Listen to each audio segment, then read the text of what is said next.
while he's breastfeeding on his mother, that will be easier. Just give the senna to the mother, and he's going to take it through the milk. And if you can't, so you're going to give small quantities for the baby. So I said half a liter for an adult, so just half a glass or a glass for a baby or a small child, just according to his weight. Yes? If the father is masroor, can he give the sihr to his offspring? The sihr can pass from the father to the child, but it is much less, very more rare. But it does happen, it can happen. But mostly it will go from the mother to the child. Okay, so this is the first case of sihr. The second case is sihr put in the body. So the first one eaten is treated by sana. Second case, in the body.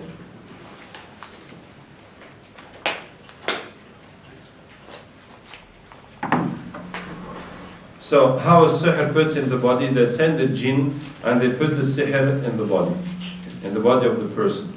It could be anywhere. It could be in his brain. It could be in his chest. It could also be in his stomach. It could be eaten, and at the same time there's some sihr put in his stomach. It could be in his private parts. It could be in legs. It could be anywhere, anyway, in the body.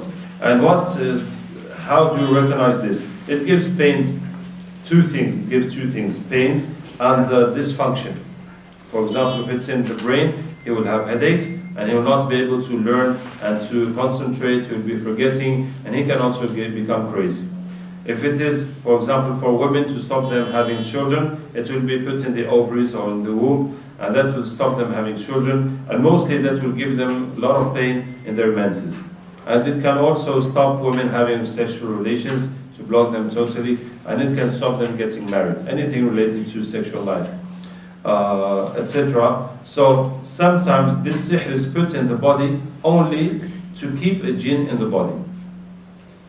So they'll put, for example, sihr in your shoulder, and you have something hurting you in the shoulder, and there's a jinn there, and it is meant to block your life, and it is there. And whatever you do to remove that jinn, you can't, because he's attached to that, you see. So anyway, how do we remove that sihr? With cupping, with hijama. We remove it with hijama. So we will put hijama on all the places where people have either pains, either things that are not functioning, dysfunction in their body. So for example, if someone cannot concentrate, cannot learn, we'll do hijama on his head. And if he has pain in his head, we'll do hijama on his head. You see, either of each, pains or dysfunctioning. Now, how can we be sure that that pain or that dysfunctioning is due to sihr and jinns and ayn? Well, we cannot be sure, and we will do hijama anyway, because Rasulullah said that hijama is a remedy for 40 diseases. So as long as the person is cured. I mean, I had, for example, one patient, one girl, she had lots of problems and she followed treatment. Alhamdulillah, all her problems went away and she was fully cured by the grace of Allah Ta'ala. And she told me, really, I'm not sure that all this is a question of sihr. I said, no problem. As long as you're cured and everything's fine in your life and you paid me my money, so Alhamdulillah, you can go now. Even if you don't believe it is sihr and jinn, Alhamdulillah, your problems have gone. I have got my money, and that's it. Alhamdulillah. So even if you're not sure, and because even if you have a natural pain, for example, you broke your knee and your knee is paining you, so if a jinn will come into your body, he will be likely to go in your knee. He will find that weak place and he will go sit there and he will get it going worse. You see, that is likely to happen. So even if that pain has a cause, you know, because this happened or you had an operation or something, so no matter, no problem, still do hijama. You must do hijama. I'm giving you another example. I had a guy who came and he was blocked in his life, in his business, and he didn't have any health problem, but he had a little pain in his behind his shoulder there, just a little thing disturbing him, you see. And I said, well, yes, we must do hijama on that. So we did hijama on that. But when we did the jinn catching, I'm going to explain to you the jinn catching tomorrow, inshallah, for those who will be here. But anyway, we brought the jinns that are with him, and I told him, what are you doing? He said, I'm blocking his life. And I said, what are you saying? He said, he's staying in that place behind his shoulder, you see. And that's where the sihr has been put, you see. So it is very delicate, because if you don't do the hijama on that, so the sihr is not going to go, and the jinn is not going to go, and the case is not solved, and he has the same problem. So we have done everything, Rukja, reading, giving him water to wash and everything, for no result, you see. So it is very, very important not to miss any place of hijab. Before we used hijama for women, yes? If it's on the private part, we put it just over it on the pubis. You shave it and you put it there. And for any part that we cannot reach, for example the eyes, well, we'll put it next to the eyes, around here, or maybe on the forehead, etc. So any place you cannot reach it itself, we'll put closest place. So some people, for example, have a big cut, so we put it next to the cut. Or some people have skin problems, eczema, and that eczema, that skin is, it cannot hold on to it because it's not smooth. So we put it as close as possible. Okay. What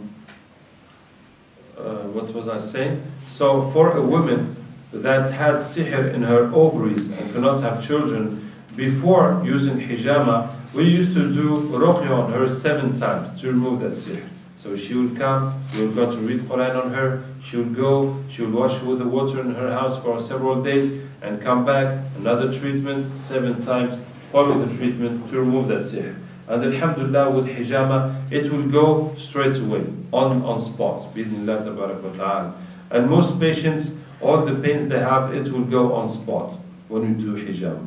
So it is very important when you are treating someone not to forget to put any hijama.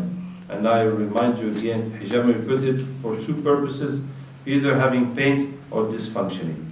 So if something is not functioning, even if it's not giving pains, we'll put hijama. And if there is pain, so we also put hijama. Yeah. So the ladies downstairs are asking what's hijama. If you could just tell them. Cupping. Hijama is cupping. Okay?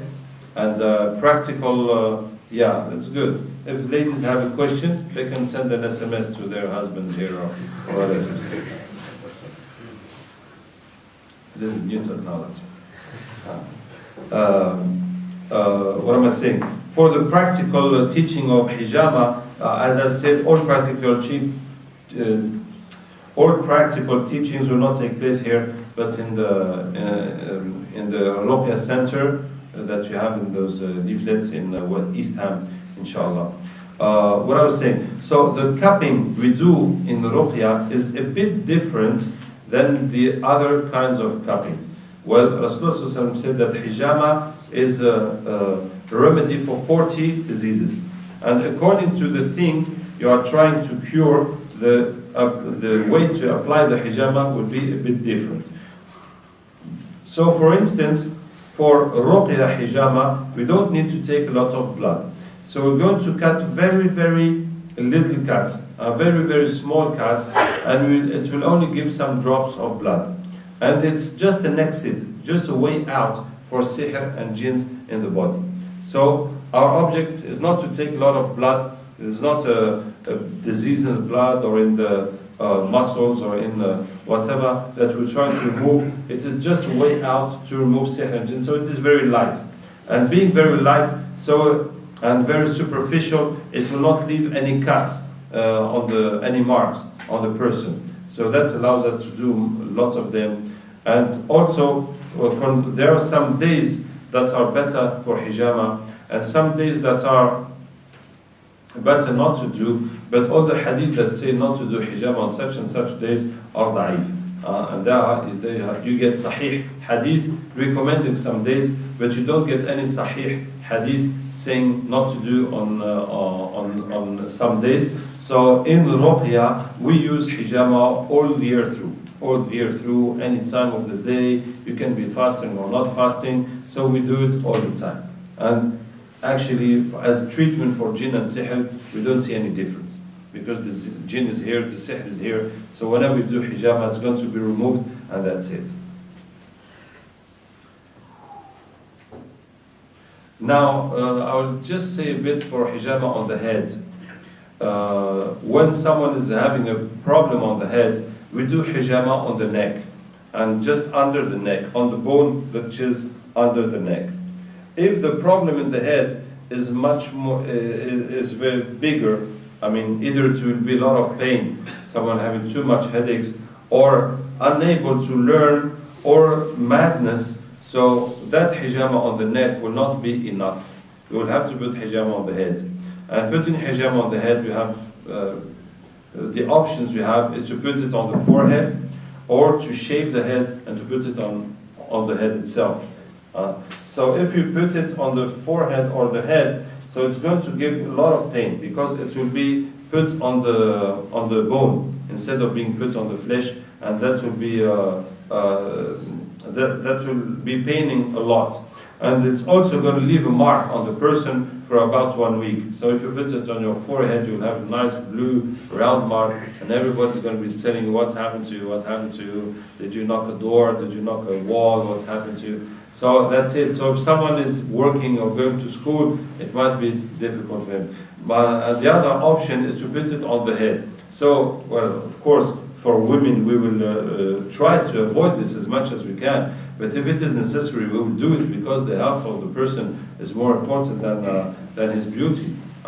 So on the head, we will mostly put it in the middle of the head. You see where the hair comes out when it's turning round and round. So we will go to shave a roundabout and put the hijama there, inshallah. So I'm telling you, because I had one patient who was in Africa, and she could not study. She was suffering too many headaches. I said, well, so in that case, you must shave your head, and you're going to put hijab all over your head. So she did it, and alhamdulillah, she got better. But this is extreme cases, but we will do it if it is necessary, because health is more important than having nice hair.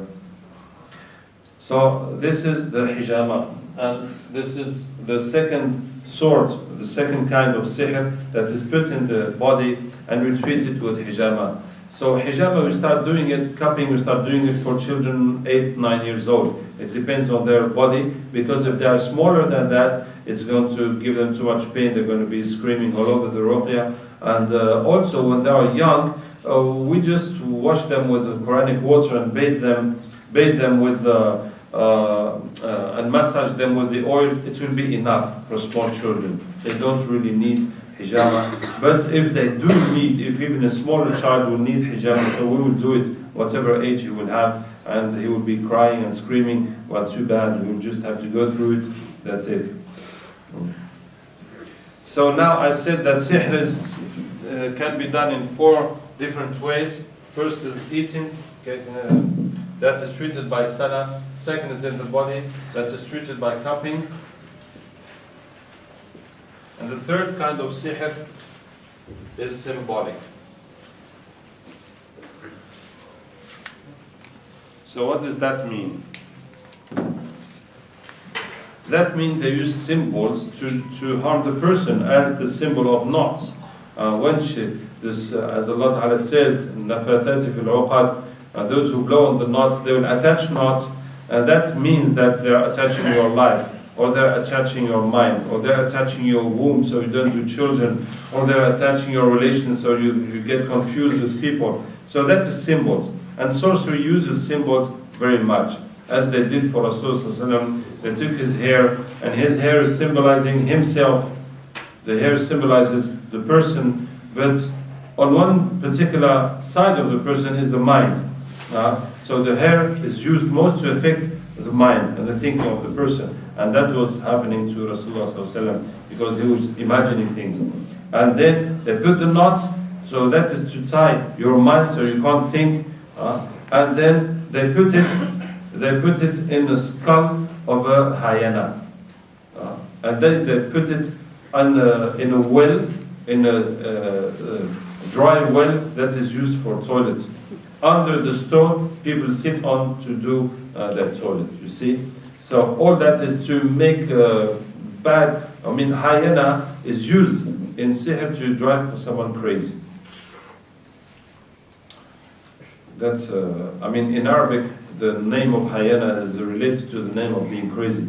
But in other cultures, I don't know. So this is the symbols. So sihr uses symbols. Sihr, sorcery itself is just words. Sorcery itself is just words.